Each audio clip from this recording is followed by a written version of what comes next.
Number 7. Hey, dude, we're a perfect couple. Learn from us. Some relationship advice from a toxic couple. Like, learn from us. Why are we doing this anyway? Like, just for the likes? We've been through a lot of rocky times in the last year and 9 months. You wouldn't believe it, but we've actually had some hard times in our relationship, and these 10 tips have brought us a lot of happiness. So, tip number 1 is being responsible for your own happiness. Be happy alone and not place blame on your partner. If you have stress with your job, you have stress in your life, but really just taking ownership if things aren't going well. Tip number 2 is listen to your partner's needs, especially for you guys, because women can be confusing, and they're really telling us what they need sometimes. We just have to be better listeners. It was the best day I've ever had with him because he was fully present like the whole time, and he was listening to my needs. And I was like, I don't like going to the same restaurants over and over, and he was like, okay, like let's do what you want, but it's not all about what I want, but it is important to listen to your partner's needs, especially with someone like me. I'm sorry. Number 3. All right, tip number 3.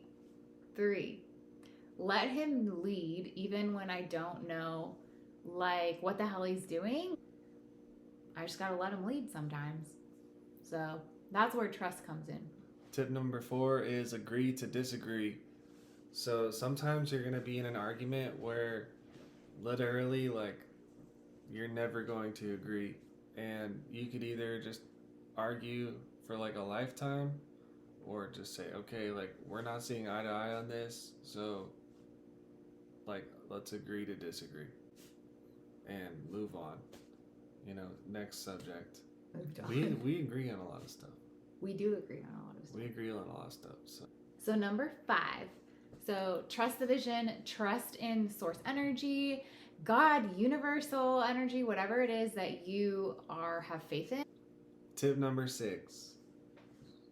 Probably the most important for our relationship is forgiveness, and don't hold grudges, because it's almost impossible to get along if you hold grudges and don't forgive the other person. I mean, there's been times where I've driven her crazy and she's driven me crazy, and we probably have crossed the line. And if we didn't forgive each other, there would be no relationship. It would just be like, okay, well, you crossed the line. You called me this, or you called me that, or you made me feel this way, and then it's like it's over, So if you can't forgive someone, you're never gonna have a harmonious relationship.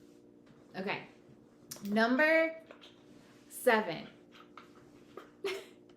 Set clear expectations, let go of expectations at the same time. So, like, I think a lot of the time in the past, like what Scott was saying, is I wasn't really clear on, like, you have to listen to each other, right? And I wasn't, because I'm not always used to having my needs met, like putting my needs first. It's not always Scott's fault if I'm not communicating what my needs are. So being very clear on like what I want and what I need is my responsibility. So setting those clear expectations and like letting go of expectations at the same time. Number 8, be positive. It's almost impossible to be positive and not be happy. Also, there's a beautiful birthday card on my refrigerator that you got me. Positive vibes only. Today is your day to savor all the good things in your life. So calm your nerves, refresh your spirit, and just be good to yourself. You deserve it. Happy birthday. Okay, tip number 9. So really having patience and letting him in. Like, stop pushing him away. Tip number 10. Be more sensitive. He's a super softy If inside. you're like me, you're a little rough and tough, He and, thinks he is. and you gotta lighten up on the ladies because they got feelings on the inside. Thank you for watching, guys. Please like and subscribe, and stay tuned for more Crazy ass videos from us.